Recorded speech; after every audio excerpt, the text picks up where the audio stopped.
Hello everyone.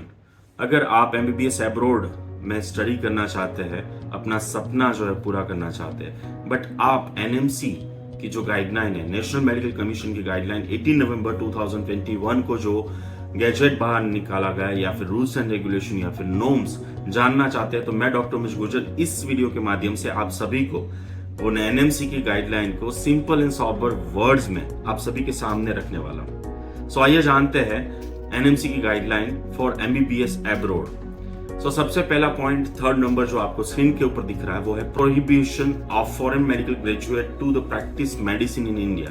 यानी अगर आप इंडियन सिटीजन हो, एब्रोड कोई भी इंस्टीट्यूट में, कंट्री में, कोई भी जगह पे, कोई भी यूनिवर्सिटी के अंदर पढ़ाई करने के लिए जा रहे हो एमबीबीएस, और आप जब वापस आओगे तो ये सारी चीजें आपको फुलफिल करनी है। यानी कि दो पॉइंट्स जो मैं नेक्स्ट आप सभी के साथ शेयर करने वाला हूं, वो सारी चीजें फुलफिल हो रही है तो आपको यहाँ पे लाइसेंस मिल सकता है या फिर आपको परमानेंट रजिस्ट्रेशन नंबर मिल सकता है। आप इंडिया में जो है वो एज अ डॉक्टर प्रैक्टिस कर पाएंगे। सो फोर्थ पॉइंट में वही सेम चीज लिखी हुई है, grant of permanent registration to the foreign medical graduate. यानी कि परमानेंट रजिस्ट्रेशन क्या है, वो पेरेंट्स और स्टूडेंट्स को क्वेश्चन होता है। तो परमानेंट रजिस्ट्रेशन ये होता है कि आप कोई भी कंट्री यूनिवर्सिटी में पढ़ने के लिए एब्रोड जा रहे हैं, वापस आएंगे, वापस आने के बाद जो है आपको यहाँ पे नेक्स्ट या तो फिर एफएमजी एग्जाम क्लियर करनी है, फिर उसके बाद 1 साल की इंटर्नशिप करनी है, फिर उसके बाद जो स्टेट से बिलोंग कर रहे हैं या फिर कोई भी स्टेट में आप जो कमीशन होता है, मेडिकल कमीशन, उसमें जाके आप अपना परमानेंट रजिस्ट्रेशन के लिए अप्लाई करेंगे और वो परमानेंट रजिस्ट्रेशन जो है वो आपको मिलेगा।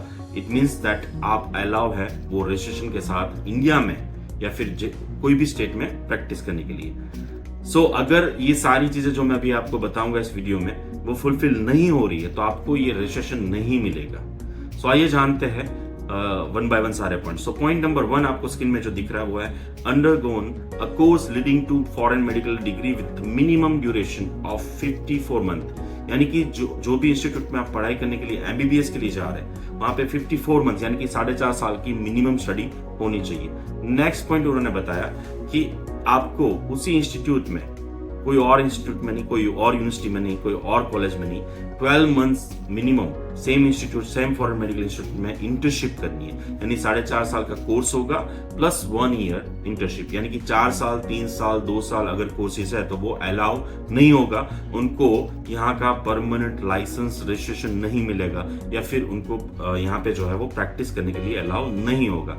सो सेकेंड, इंटर्नशिप आपको करनी है 12 month end of course same institute के साथ ही करनी है। नेक्स्ट पॉइंट, कंप्लीट जो आपका स्क्रीन पे दिख रहा है वो कंप्लीट जो कोर्स है 4.5 साल प्लस 1 ईयर इंटर्नशिप, वो इंग्लिश मीडियम में या फिर मीडियम ऑफ इंस्ट्रक्शन जो है वो इंग्लिश भाषा में होना चाहिए, नॉट अदर लैंग्वेज। वो आपको ध्यान में लेना है। नेक्स्ट पॉइंट, फोर्थ पॉइंट जो बहुत इंपॉर्टेंट है, उन्होंने फोर्थ पॉइंट में बताया कि study the mandatory subject specify in schedule 1। यानी कि 4.5 साल में कोर्स में क्या पढ़ना है आपको, प्लस 1 साल की जो इंटर्नशिप है उसमें कोर्स क्या होना चाहिए, कंटेंट क्या होना चाहिए, पढ़ाई क्या होनी चाहिए, कौन सी स्किल आपको डेवलप करनी है, क्या सीखना है, वो कंप्लीटली लिस्ट उन्हें दिया गया है। तो आइए जानते हैं ये शेड्यूल 1 है उसके बारे में। तो ये शेड्यूल 1 में सबसे पहला पॉइंट जो आप स्क्रीन पे देख रहे हैं उसमें बताया गया है कि course of the theory, practical and clinical training equivalent to India MBBS. यानी कि जो इंडिया में एमबीबीएस होता है, जो इंडिया में कोर्स पढ़ाई, theoretical, practical, clinical knowledge students को दिया जाता है, वैसे सेम इज इक्विवेलेंट होना चाहिए। सेकेंड पॉइंट यानी कि बी पॉइंट जो उन्होंने दिखा है कि इंटर्नशिप 12 मंथ की होनी चाहिए, सेम फॉरेन मेडिकल इंस्टीट्यूट में ही पढ़ना है, हैंड्स ऑन ट्रेनिंग कौन से सब्जेक्ट्स में मिनिमम चाहिए वो भी उन्होंने लिस्ट दिया गया है। थर्ड पॉइंट उन्होंने बताया कि कोर्स एंड इंटर्नशिप दोनों का, यानी कि 4.5 साल का कोर्स, 1 साल का इंटर्नशिप, दोनों का जो सिलेबस है वो as per the regulation on graduate medical education 1997, जो acts and all the things आप स्क्रीन में देख रहे हैं, एज पर दैट ही होना चाहिए। यानी कि वो मैं आपको स्क्रीन पे दिखा रहा हूँ कि कौन से सब्जेक्ट्स में कितने आवर्स, कौन सी स्किल आपको प्रैक्टिकल में यानी कि आपको इंटर्नशिप में डेवलप करनी है, थ्योरेटिकल सब्जेक्ट्स में कौन से आवर्स पढ़ने हैं, कौन सी टॉपिक्स आपको कवर करने हैं, दैट्स एवरीथिंग जो है वो उन्होंने रिटन फॉर्म में यानी इस गैजेट में दिया गया है। यानी कि जिस इंस्टीट्यूट में आप जाना चाहते हैं वहां पे आपको ये सारी चीजें सीखनी है, content of theory, practical and clinical knowledge. Next important point है, course curriculum shall be made available for review by appropriate authority. यानी कि ये जो 4.5 साल की स्टडी प्लस 1 साल का इंटर्नशिप, जिसमें theoretical, practical and clinical knowledge जो आपको गेन करना है, जो मैंने आपको आगे वाली स्लाइडों में दिखाया, वो सारा जो कंटेंट है, वो सारा करिकुलम जो है, अभ्यासक्रम जो है, वो उनकी वेबसाइट पे अवेलेबल होना चाहिए या फिर अप्रोप्रिएट अथॉरिटी जो है उस पे अवेलेबल जरूर से होना चाहिए। नेक्स्ट पॉइंट की बात करें तो एंटायर कोर्स 4.5 साल प्लस 1 ईयर इंटर्नशिप जो है उसी सेम फॉरेन मेडिकल इंस्टीट्यूट में ही करना है। यानी 1 साल आप इंडिया में करें, 2 साल वहां पे करें, या फिर 2 साल डिफरेंट कंट्रीज में करें, तो दैट्स जो है as per this NMC norms not allow, यानी वो अलाउ नहीं होता है। नेक्स्ट इंपॉर्टेंट पॉइंट जो है duration of the course complete with in the 10 year. यानी कि जिस इंस्टीट्यूट में जा रहे हैं, यहाँ पे आप क्लियरली देखिए स्क्रीन पे, the total duration of the foreign medical graduate course shall be completed within the 10 years from the date of joining. यानी कि जब ज्वाइन कर रहे हैं तब से लेके आपको 10 साल में कंप्लीट करना है। यहाँ पे बहुत सारी मिसअंडरस्टैंडिंग होती है। देखिए ये वाला जो रूल्स है वो भारत देश में भी है, जो इंडिया में एमबीबीएस करते हैं उनको भी 10 साल में अपना एमबीबीएस कंप्लीट करना होता है। So please remember that thing कि 4.5 साल का कोर्स आपको 10 साल यानी कि और एक्स्ट्रा 5 साल दे रहे हैं। सो यहाँ से आपको ये ध्यान में रखना है कि 10 साल में आपको कंप्लीट करना है, जिस भी कोई भी कंट्री में कोई भी इंस्टीट्यूट में आप पढ़ने चाहे।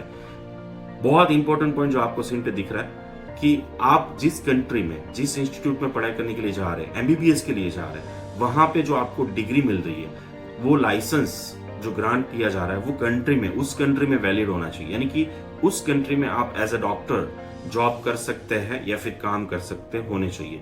सेकेंड पॉइंट इसमें ही छुपा हुआ है कि उस कंट्री में जो उनके सिटीजन होते हैं उनके लिए जो रूल्स है वैसे ही सेम आपके ऊपर होने चाहिए। यानी कि अगर उनके लिए 5 साल की स्टडी है तो आपके लिए भी होनी चाहिए। अगर वो आफ्टर डिग्री काम कर सकते तो आप भी वहां पे काम कर सकते होने चाहिए। That should be that's a very important. यानी कि एनएमसी गाइडलाइन का सबसे इंपॉर्टेंट पॉइंट जो है वो ये ध्यान में लेना चाहिए। और आगे बढ़ते हैं, नेक्स्ट पॉइंट क्या है, तो आपको जैसे ही आप कंप्लीट करके आएंगे, यानी कि ये सारी चीजें अगर आपने फुलफिल की है, ये सारी चीजें अगर इंस्टीट्यूट की वहां पे है, सब कुछ है, जिस कंट्री में आप एमबीबीएस अब्रॉड के लिए जा रहे हैं, तो नेक्स्ट पॉइंट जो है इंपॉर्टेंट वो है कि यहाँ पे आके आपको नेक्स्ट नेशनल एग्जिट टेस्ट 1 या तो फिर FMG foreign medical graduate examination या इक्विवेलेंट एग्जाम देनी होगी। वो क्लियर करने के बाद आपको 1 साल की इंटर्नशिप करनी है, 1 ईयर 12 मंथ इंटर्नशिप, जिसमें आपको स्टाइफेंड मिलेगा। 7.5% सीट अलग अलग डिफरेंट स्टेट में फॉरेन मेडिकल ग्रेजुएट के लिए रिजर्व है, और उसके लिए ऑलरेडी एनएमसी ने अलग से एक नोटिफिकेशन जारी किया हुआ है जो आपको उनकी वेबसाइट पे जाकर देखना चाहिए। तो जो एनएमसी की गाइडलाइन है उसको शॉर्ट में मैं बताऊं तो नंबर 1, 4.5 साल 4.5 ईयर मिनिमम स्टडी होना चाहिए।